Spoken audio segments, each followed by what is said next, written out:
There we go. I think we're live there, Jamie. So good morning and welcome. I'm glad that you could take maybe even half an hour off the phone because I thought it was permanently glued to your ear, especially with what's going on. But we've managed to sneak you in for a bit. Yeah, thank you for having me. I generally tend to live with my AirPods in. Yeah. Um, and, but yeah, no, I'm more than happy to be on, excited about it. Well, thank you. Do you want to just give us a quick, and for those watching and that watch this once recorded, a little bit of a background of what you do and why you like doing it? Cool. I run a HR consulting business primarily for SME businesses in and around Auckland, but also support the regions as well. And we've got clients that generally are across all industries, actually. So we have been kind of inundated with what on earth do we do in the current kind of COVID climate. So we basically support businesses with any of their people matters, good, bad, everything in between. Yeah. And is this the busiest you've been as such, or not?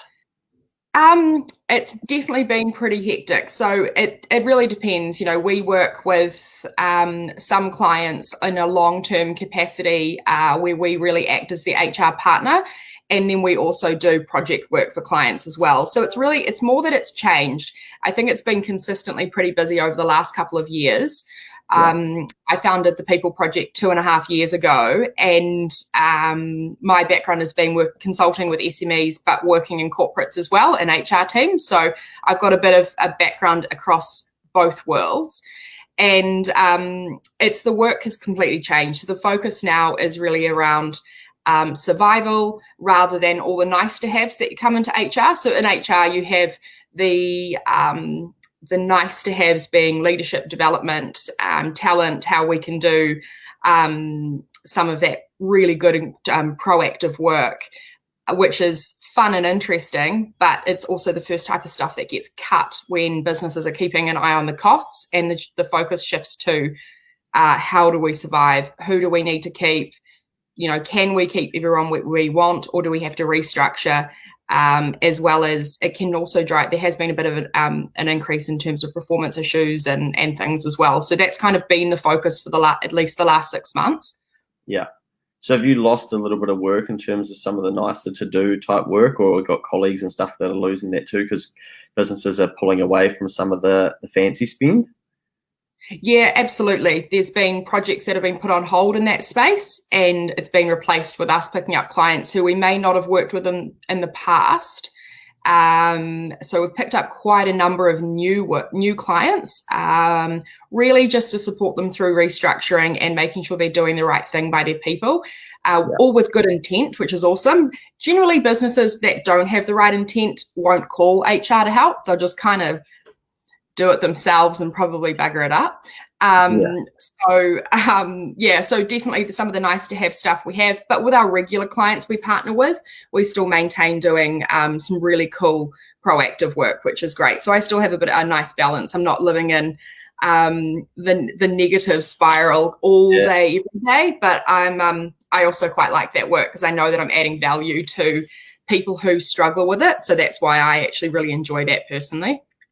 Nice. Well, question, something that I'm interested in before we get into some of the yuckier questions, but is there a move towards businesses and corporations encouraging their staff to do their own self-directed learning?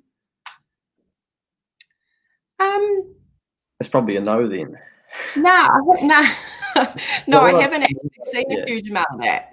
Yeah, what I mean by that is so to maintain our status, our registration to be a chartered accountant, we have to do verifiable and non-verifiable learning and have set hours every year and basically keep a log of that. But it's our responsibility to do that.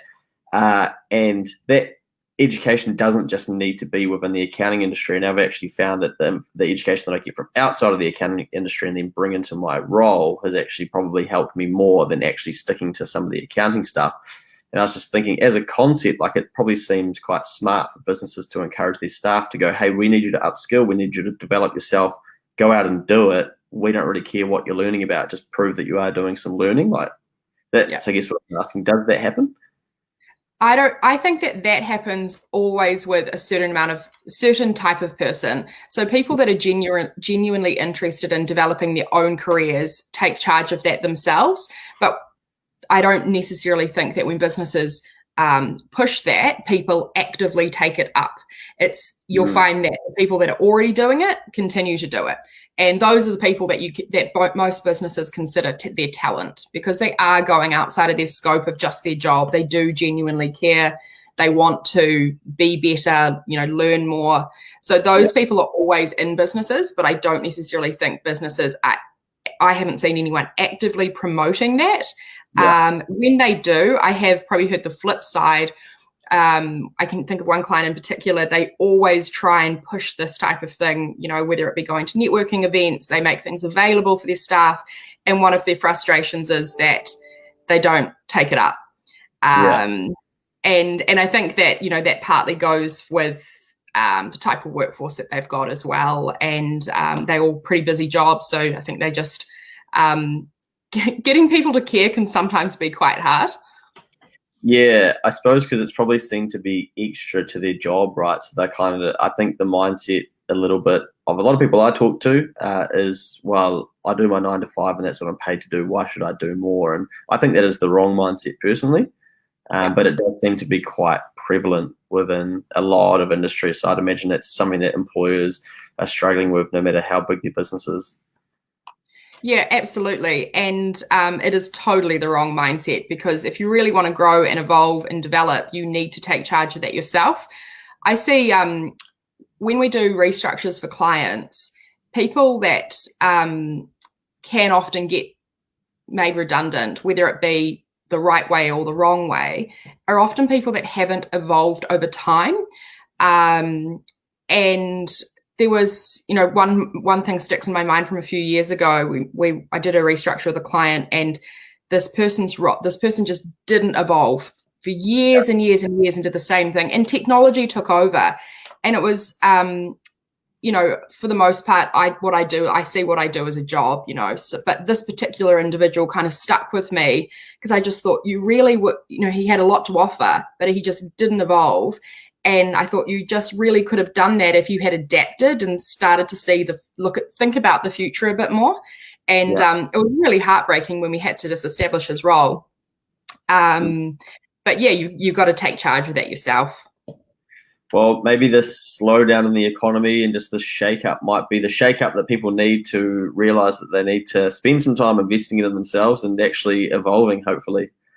Hey, what's some of the common things that, I talk about the 80-20 rule a lot, so I'd imagine a lot of the questions you're getting are probably 80% the same at the moment. Yeah, absolutely. For the most part, everyone is, this whole we're in this together thing. It's true, right? Everyone's in it. So for the most part, a huge amount of what we're getting asked is about in the restructuring space. In particular from our ad hoc clients, or as I said, the new clients that have come up as a result of COVID. And then you've just got the day-to-day, because the work that we do is definitely split, which, as I said, before, we've got relationships with some clients who we work with every month. And the work that we do there is very much, we act as their internal HR team. So they don't have an HR person themselves. We are essentially an extension of their business. And those clients, we do all kinds of work, but the ad hoc stuff, definitely, it's about restructuring. But for the most part, common questions and issues that leaders have is, I need to have this conversation with my staff member. I have no idea how to phrase it, or I'm too scared to say something because I'm probably going to get it wrong. And there's so many employee type rights at the moment.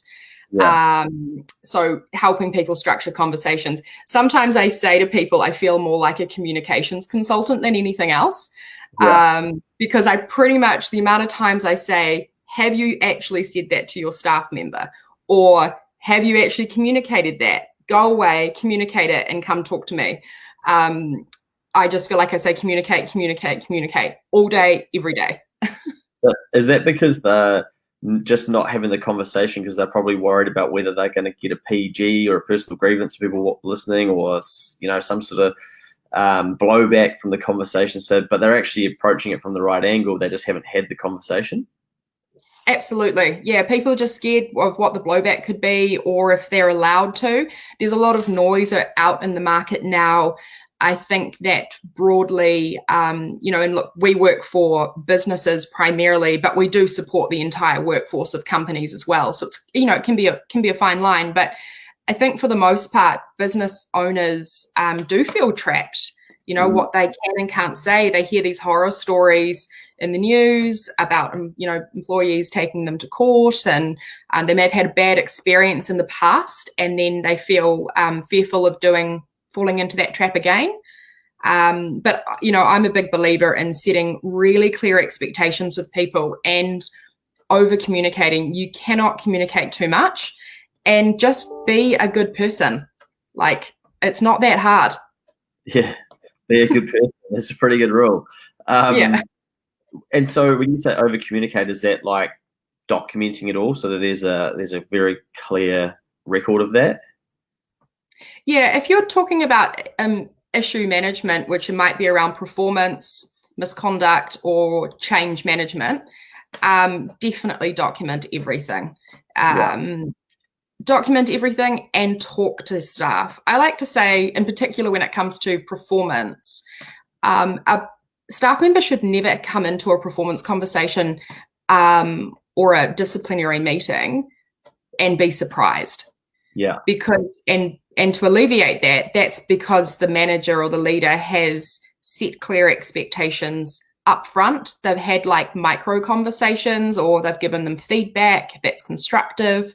So the point that you come into the meeting, you're like, oh yeah, I know that I've kind of been coming in late every day for the last month, or I know that I just totally didn't do that job I was supposed to do, and that's why I'm getting a formal warning right now.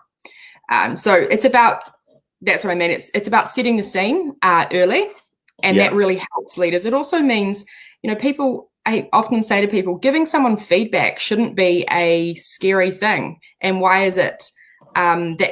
Because feedback can be positive. We have this kind of negative connotation around talking to someone about something that may be hard, but you never feel like that if you're going to tell someone they're doing a good job. Yeah, that's right. We do look at feedback from like a negative and scary perspective rather than it being like a growth opportunity.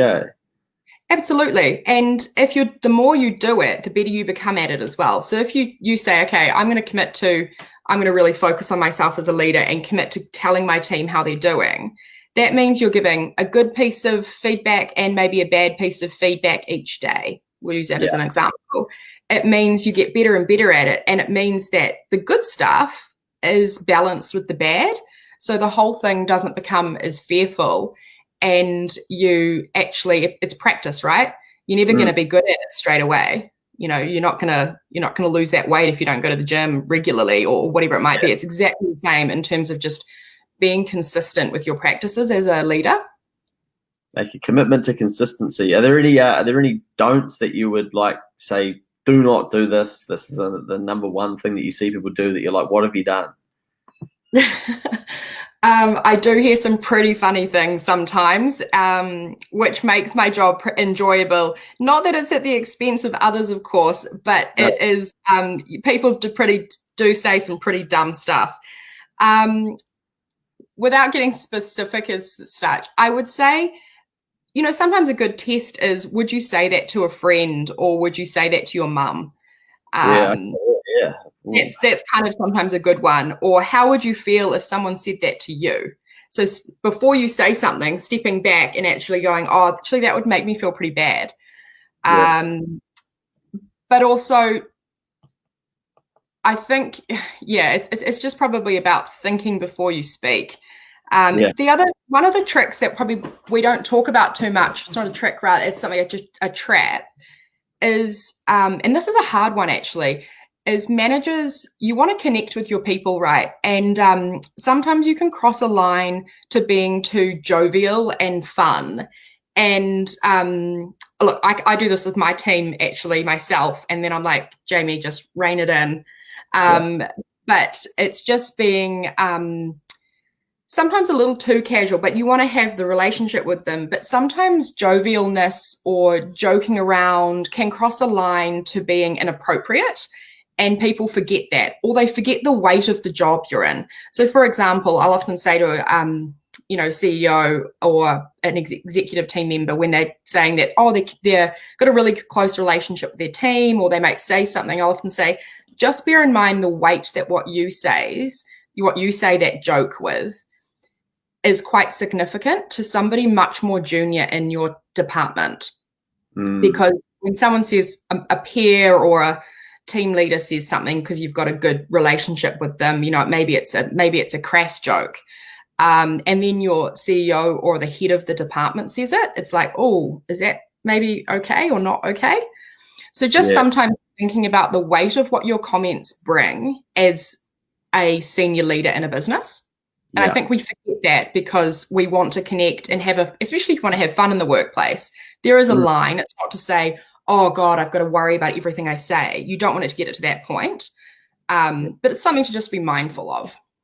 Yeah, something that Phil and I often talk about when we go off on tangents on our own podcasts and sometimes doing content and stuff, then we're like, wow, if someone come across this for the first time, they might think, who are these guys?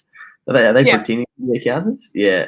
No, I've seen it play out in other workplaces as well, and actually been quite surprised that some people getting offended at things like that, where the person the joke was intended for has laughed it off, and then someone that's overheard it has been like, I heard such and such disrespecting such and such, and all of a sudden there's like a half an hour wasted in a meeting room trying to get to the bottom of something that had been forgotten by the person that was intended to be spoken to. So I can imagine that chews up a lot of time. Are you, in the work you're doing at the moment, are you seeing businesses, are they hurting and that's why they're restructuring, or what's going on? Yeah, they are. I think it's really tough for employers at the moment, and I genuinely feel for them because they are really, in certain industries in particular, this is also a time where some companies can thrive. But it's another time when other businesses are really struggling. And again, go back to being human. Though they're just humans as well. They've got families, they've got livelihoods to make, even if they are the owners of a company. And they're trying to do as much as they possibly can to support their people, but they are having to restructure and cut costs. And, as we know, for the most part, salaries are one of the biggest expenses for businesses.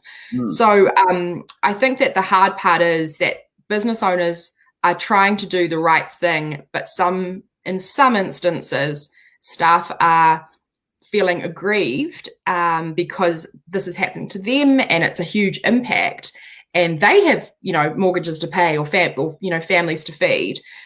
So it's creating an environment where people are acting in some settings irrationally, but the employers are being impacted because staff are raising grievances. And it's like, we're trying to do the right thing by everyone, and now we're going to be slapped with a grievance for a procedural defect that we didn't know about. So and flipped on that, in a normal world, that would be that would be mitigated slightly. But the difficult thing is now is with all the government support, it's changing on a day-to-day basis. So staying ahead of it and getting it right is also a lot harder.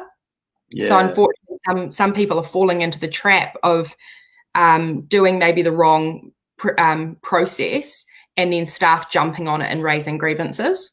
Yeah, I find that the conversation around the employer and employee relationship in New Zealand is very heavy in the media about employers being, bad people, and look at this one did this and blah, blah, blah. But when you actually work with business owners, you see what I like to say, employers get bullied by their own staff, like a lot. And they're sort of just like held at ransom, and they have to carry that emotional burden like home at night to their own families with their partners.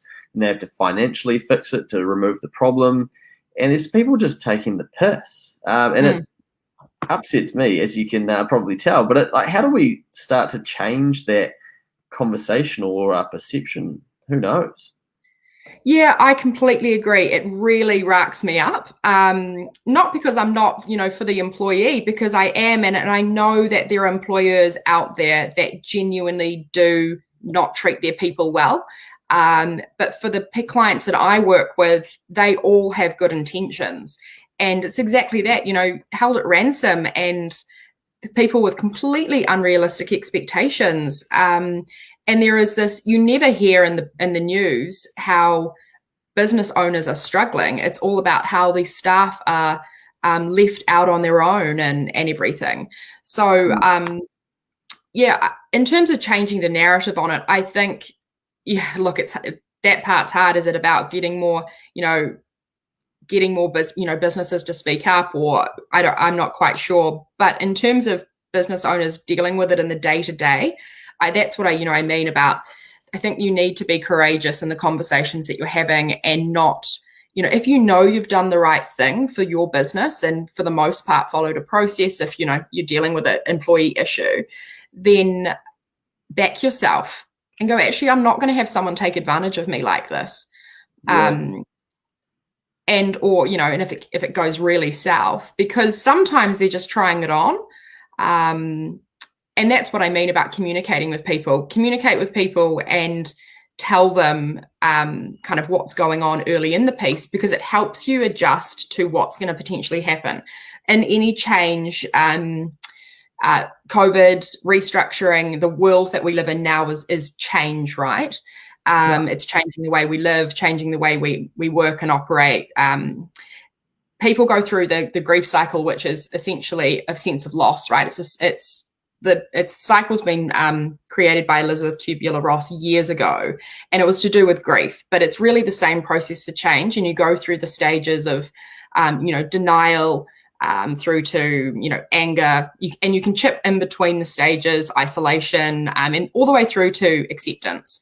And so that's why I say talk to people early on, because that will help them along the journey to get to acceptance, rather than just slamming it on them. Then they react. And usually when that happens, that's when people raise grievances. Oh, I see. So is that a good idea then, right from the start, even before they become an employee, in like an interview, to be like, hey, look, this is a high performing environment where we don't take any shit. There's no bullying. The jelly beans on the counter are available for anyone to eat. The values on the wall are legit. You need to live into this, or you're not going to make it here. Is that like the sort of energy you want to come with early on and actually really communicate it up front? Absolutely. I would. And because that's setting expectations, right? And if someone doesn't naturally fit in that environment, they usually self-select out. So maybe they decide to leave after a couple of months. They're like, this isn't the right fit for me. But if you get the right, and that's also, that's a whole nother conversation. It's about recruiting right and understanding who you are, and who, and making sure that you hire people that are similar to that, because you want people to be on the boat, right? And I listened to this podcast the other day called Don't Let the Haters Hate.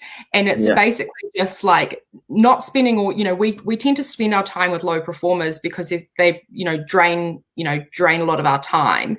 And they can be more demanding, but you really want to be spending your time with your high performers. So in essence, it was kind of saying, spend time with your good people. And if those people, but you want to make sure that you don't just leave those other people to be low performers over here and forget about them, because if you don't communicate with them, they'll end up being with you 20 years later.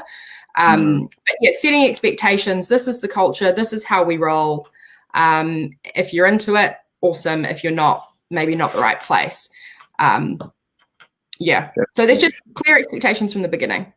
All right. Well, what about, speaking of good staff then, and what do you see businesses and companies and whatnot doing well when it comes to like really looking after their staff, and then having great results over time doing that? Yeah, I think that comes down to, ultimately, it's about genuinely taking people on the journey. They want to be part of something bigger, right? We talked before about expectations, so it's about setting clear boundaries, genuinely taking an interest in people. taking them along, you know, as I talk about the journey, it's explaining why and getting excited about it. You know, when you talk about something, you kind of get excited and you think, this is why we're doing it. You know, you hear about charismatic CEOs or leaders that often have that optimism in them, and they get people to kind of come on the journey.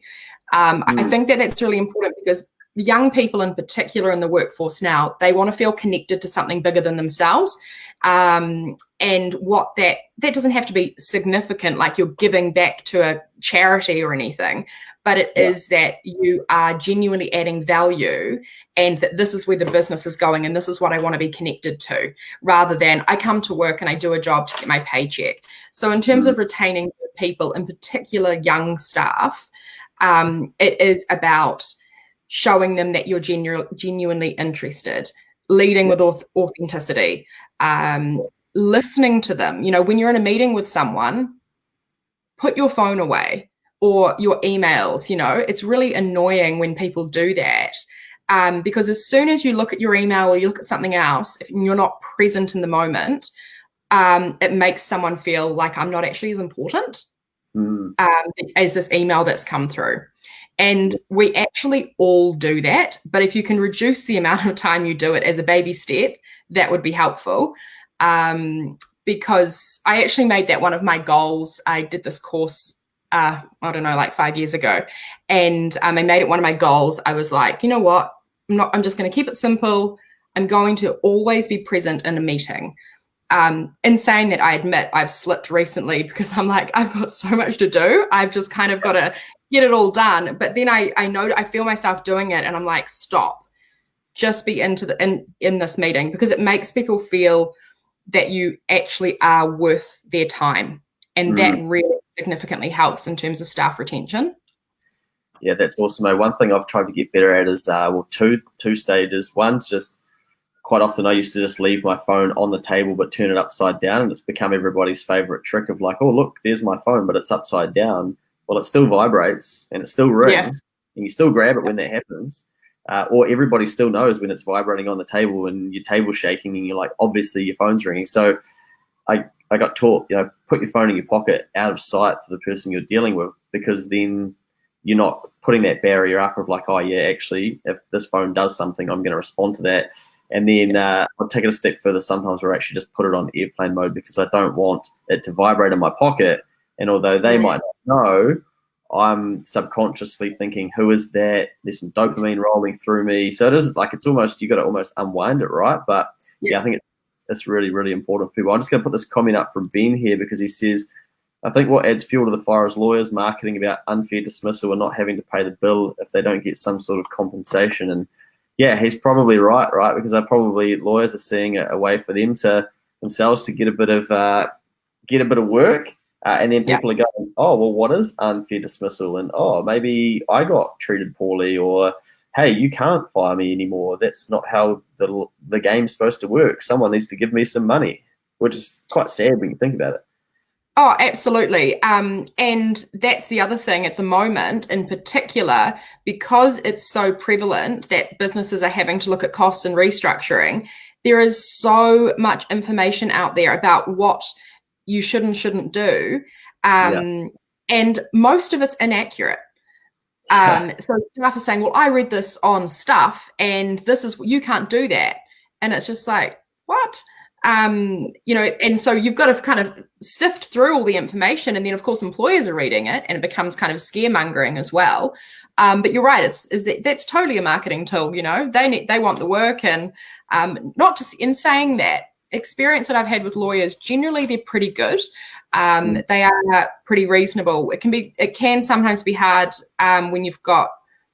Sometimes there are a lot of employee advocates out there, which are kind of the no win, no fee type people. And some of them are good. Some of them are have their own agenda. Yeah, they have their own agenda, or they're on a which can make it really difficult for employers. And I've felt really gutted when I've experienced issues when employee advocates have been involved, and they actually genuinely haven't done the right thing by the employee that they're supporting.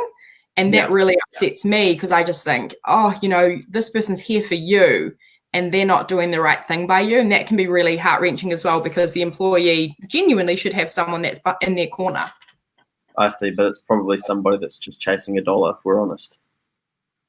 I said it, not you. Is this job quite like, if we call it a job for now, your role every day, is it quite like emotionally draining at times for you personally? Yes, it is. But I do it because I know that I am helping an employer in a situation which they would find difficult otherwise. And I'm also always happy to absorb someone else's, if I can help someone by absorbing some of their own. My partner would be like, oh, I'm so sick of hearing this every night. So I pretty much just transfer it onto him, and then hope that he doesn't go and have some significant issues with it. But no, it is draining. And it's all good, because it's a job that needs to be done as well. And as I said, I get a huge amount of satisfaction knowing that I'm helping employers with really difficult times. Yeah. All right. Well, we won't keep you too long. I know you're at capacity. Is there a way that people can get in touch with you if they do have the odd query, or if they need help with something in the future? Look up the People Project on LinkedIn, perhaps, or give you a call, email. I can chuck your email in the comments. Yep. Yeah. Call or email. All my details are on thepeopleproject.co.nz. Around and always, as I said, AirPods are always in. So I'm generally connected all the time. And where are you working from at the moment? You're out of Auckland? I am. I'm in Gisborne. Oh yeah, nice. You'd be able to roam around a little bit. Yes. Yeah, that's right. Yeah. So it's not too bad. I was down here. So I spend half the time down here. So that's why we support businesses in the regions as well. Yeah. Oh, awesome. Well, I know that you're helping a lot of people at the moment, and I'm sure they appreciate it, and we appreciate your time. Thank you for that. We will talk another time, and hopefully people got some value out of it as people watching, which is good to see, and I'm sure plenty of people will tune in later. Thanks again. Awesome. Thanks, Luke.